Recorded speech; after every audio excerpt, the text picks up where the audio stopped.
What's going on, Monster Jam fans? Welcome back to the channel.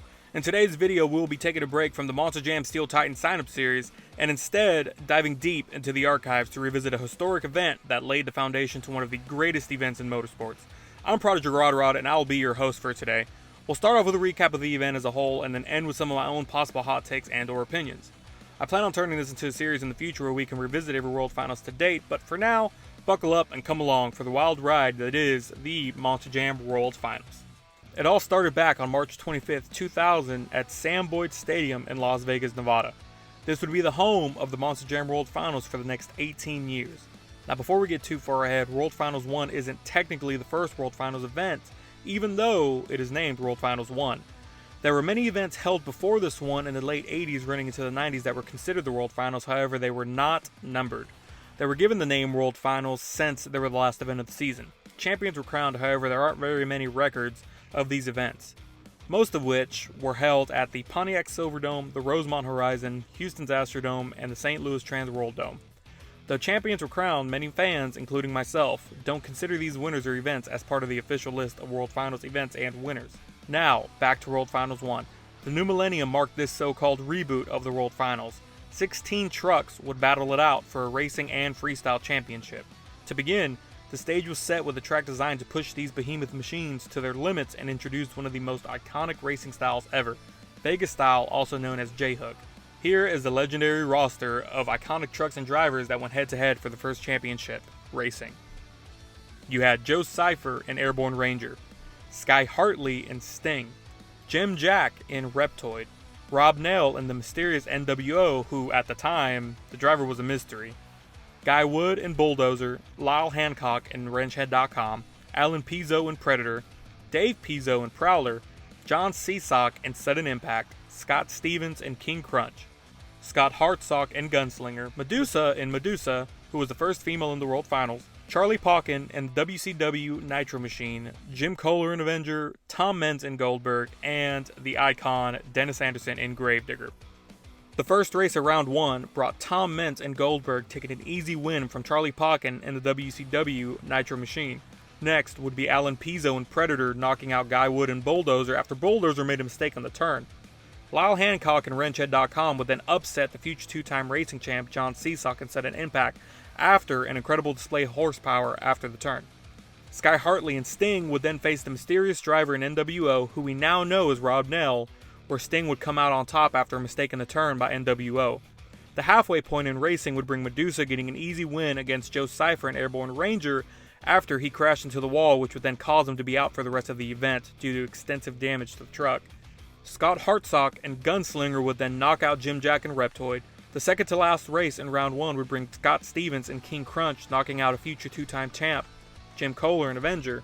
Lastly, the icon Dennis Anderson and Gravedigger would knock out Dave Pizzo and Prowler after Pizzo overturned at the hook. Going into round 2, the bracket was now cut in half from 16 trucks to 8 as we came closer to crowning our first ever World Finals racing champion. The first race would bring Goldberg against Predator, where Predator would have the same fate as Airborne Ranger, crashing into the wall. Luckily, he was able to return later for Freestyle, unlike Airborne Ranger. The second race would bring WrenchHead.com versus Sting, where Sting would have the same fate as Prowler, where he would overturn at the hook, giving WrenchHead an easy victory. Gunslinger would then get an easy victory over Medusa after she had trouble coming out of WrenchHead Alley. Lastly, King Crunch and Gravedigger would have one of the closest races of the night, where King Crunch would ultimately upset the icon and move on to the semifinals.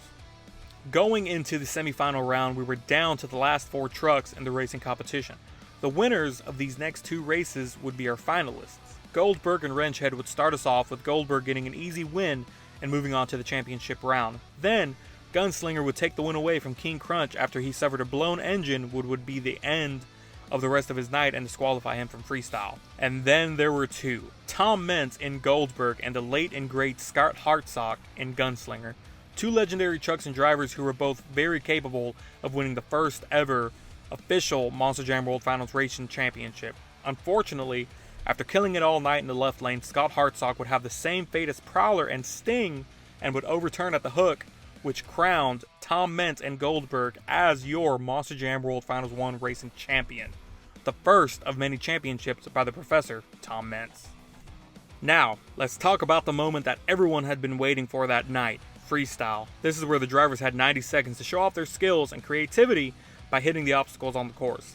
Now, before we get too far, I just wanted to remind you that out of the 16 trucks, there were 2 that were officially disqualified from Freestyle as they were unable to run. Those trucks being Airborne Ranger after crashing into the wall during racing, and King Crunch after he blew his engine in the semifinals. Also, Monster Jam World Finals 1 had a pay-per-view release that was not a live broadcast and a home video release. In both of these medias, only 11 out of the 14 trucks that freestyled were shown. This is because the 3 that were not shown were too short, ending in under 10 seconds, so they were cut from the final release. These 3 runs would be Prowler, who got stuck after the first hit, Nitro Machine, who according to a post on a Monster Jam forum, hit a stack of cars, then performed a wheelie where it would then hit the side of a ramp and crashed on its lid, and Reptoid, who would immediately blow its engine before getting a single hit.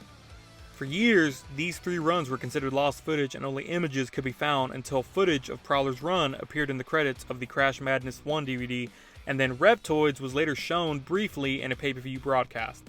Until this day, footage of Nitro Machine's run had not been found. These images are the only evidence we have of its short run.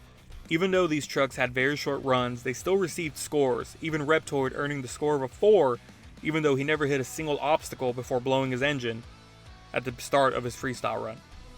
Now, back to the action. John Seesock and Sudden Impact would be the first truck out, at least on video, to freestyle. He would have a decent run hitting the race lane a few times to put up a 26 on the board. Medusa would then come up next and hit the race lanes a couple times as well, before hitting one of the bigger stacks, which would lead to a wheelie into another obstacle that would put her on her side, earning the score of a 34, knocking out Sudden Impact. Next would be NWO with a really good run starting off, hitting the race lanes a couple times, then following up with a donut. You can see a pattern here. He would then hit the other big stack before coming to the one that Medusa hit to ultimately end his run as well in the exact same way, just on the other side. His score would top Medusa's though, and we would have a new leader with a 37. Up next would be Mr. Excitement, Jim Kohler, an Avenger, who would come out with a similar run to Medusa's, hitting the same obstacles in the same order, but getting 2 more hits on the race lanes before a flat tire would end his run. His score would be a 25, not being enough for the lead. Guywood and Bulldozer would get 4 hits in and a donut before sliding off the course and ending his run with a score of a 26. Sky Hartley would then come out and sting and start off his freestyle, shedding off the body of his truck on his first hit, which would become one of the most famous and memorable scenes in World Finals history. I'm not entirely sure what happened to end his run. It would come to an abrupt end, scoring a 28. The late and great Scott Hartsock and Gunslinger would start his freestyle off right, with a big stack that took out Medusa and NWO, and would also be the first truck to hit the center jump. However, even with the big hits and longer freestyle, he would only score a 34, which would not be enough to take the lead. Alan Pizzo and Predator would start his freestyle off in a big way, hitting the center jump. However, his momentum would then die down as he would slowly hit the race lane jumps a few times before ending his run. His score would be a 29. With 3 trucks left to freestyle, Lyle Hancock and WrenchHead.com would start off with a decent run where we would see the first attempt at a reverse donut and another famous and memorable moment where he would hit the center jump in reverse. This move is still one of the most memorable moments in World Finals history, and surprisingly enough, would be the move that gave him the lead with a score of a 39. After this, it would be Tom Meents in Goldberg, fresh off his racing championship. He would look to double down and top the run that WrenchHead.com just had. He would start off by hitting the center jump on the opposite side, where he would then get stuck. He would come around to the other side with a flat front tire, hit it with everything he could, and yet another famous and memorable moment that we would see for years to come, which would unfortunately be the end of his run after having extensive damage to the truck. His score would be just 2 points shy of tying for the lead, 37. Last but not least, the icon himself, Dennis Anderson and Gravedigger, would come out in hopes of becoming a freestyle champion. And he would do just that by coming out and having a perfect run where he would score 40, which to this day is the first and only time a driver has ever received a perfect freestyle score. So there you have it. In the end, World Finals 1 would have Tom Meents winning his first ever racing title in Goldberg, and Dennis Anderson winning his first ever freestyle title in Gravedigger. These 2 legendary drivers would have one of the biggest rivalries in motorsports history, and have some of the most iconic moments in the many World Finals to come. Now that that's said and done, it's time for me to give my thoughts on this event as a whole. quite honestly, I don't really have much to say, at least in terms of racing. It was pretty cut and dry. My only complaint would be the lack of control and I guess skill when it came to racing and the track as a whole. I do understand, though, that this was probably the biggest event and the biggest field that most of these drivers have ever been a part of. So I guess it makes sense, is what I'm trying to say. Tom Benson Goldberg definitely deserved the win, and definitely earned it. My next favorite would obviously be Scott Hartsock and Gunslinger, but it's pretty obvious that the better driver, at least that night, won and deserved that win and earned that win. But if I'm being 100% honest, my biggest beef with World Finals 1 is Freestyle. The scoring system was atrocious and made absolutely no sense. I love Dennis Anderson and Gravedigger. Love them to death. I've been a huge fan my entire life, and I was absolutely devastated after that crash, which pretty much led him to retirement. But I don't know. I don't know about that win and that score for World Finals 1. My favorite to win was probably Gunslinger. And it's just, I'm not saying Scott Hartsock, I see him above Dennis Anderson and Gravedigger, at least in terms of favorites, but it's just, Gravedigger had a great run and all, but he did lose some momentum at some point. Gunslinger, I believe, kept his momentum throughout his run, and I think what hurt him was that he didn't roll over or have some kind of crash. All of the trucks that rolled over scored a lot higher than they should have. It seems like all the judges cared about then was who could crash the best. Just look at Goldberg. 2 hits, a big crash, scored a 37. It was like a 30-second run, if that. Medusa would have 4 hits, roll over, scored a 34. NWO, his run was great, but 6 hits, a donut, a roll, 37. Avenger, he had a similar run to NWO, except he didn't do a donut and roll. He scored a 25. That is a 12-point difference from not doing a donut and not rolling over. Like, make it make sense, you know?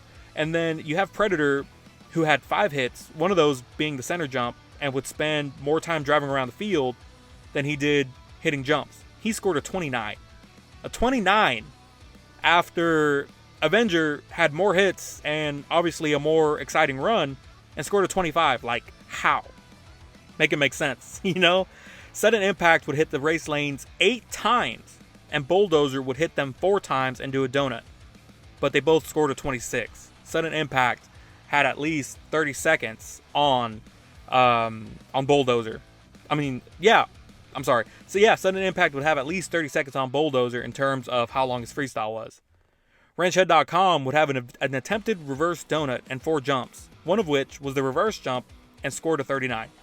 A 39. Like, I get it. This was all new territory for the fans, drivers, and judges, but come on now. If I'm being completely honest, Scott Hartsock and Gunslinger had the best run, and had he ended it with a crash or a rollover, he would have definitely won, or we would have had a tie for first place with him and Dennis Anderson being the winners of World Finals 1 for freestyle. So, but just for good measure, here are the official scores from the judges that night.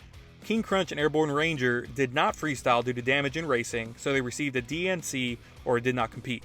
Red Torch scored a 4, even though he didn't touch anything in his freestyle run. His engine blew as he came out into the field. Now, here are my scores using the scoring system that is used for scoring freestyle in the Monster Jam Steel Titans 2 series. Reptoid, in my opinion, should have been given a DNC, given that he didn't get a single hit, which in my book, freestyle doesn't begin until the first obstacle has been hit. Also, according to some records, WCW Nitro Machine had a similar run to Prowler, however his wheelie led to a rollover. So, I based his score off of that information. Also, please note that these scores are doubled due to the original scores using my system were really low. So for the sake of the video and for the sake of this being World Finals 1, I doubled the points and multiplied them by 2. So, which I guess means the same thing. I don't know why I explained it that way. Anyways, now notice the big differences in scores and how I mentioned before Gunslinger would have been the official winner. Due to me doubling the scores, he actually had a 44, but given that the max at that time was a 40, I marked it as 40. Again, no disrespect to Dennis Anderson or any of the other drivers, or I would say the judges, but all the disrespect to the judges. I feel like this is more appropriate than the official scores. Both Gunslinger and Gravedigger freestyled for the exact same amount of time. However, Gunslinger had more hits and better momentum. I know some of you may disagree, and that's totally cool. I understand. these are just my opinions, and we're each entitled to our own. But it's just this is the way I see it, and and I feel like Scott Hartsock may have been robbed in a way, but I don't know. We'll never know. All I know is the judges back then, they sucked. Scoring system was atrocious. But hey, at the end of the day, it is what it is. All of this is just my opinion. Let me know your thoughts down below. Let me know what you think of the video and the series as a whole. Like I said, I plan on doing one of these for every World Finals up to this point. Yeah, let me know what you guys think. Let me know if you agree, disagree, whatever it may be. Just please don't start any arguments in the comments. Like I said, it's just my opinion. We're all entitled to our own.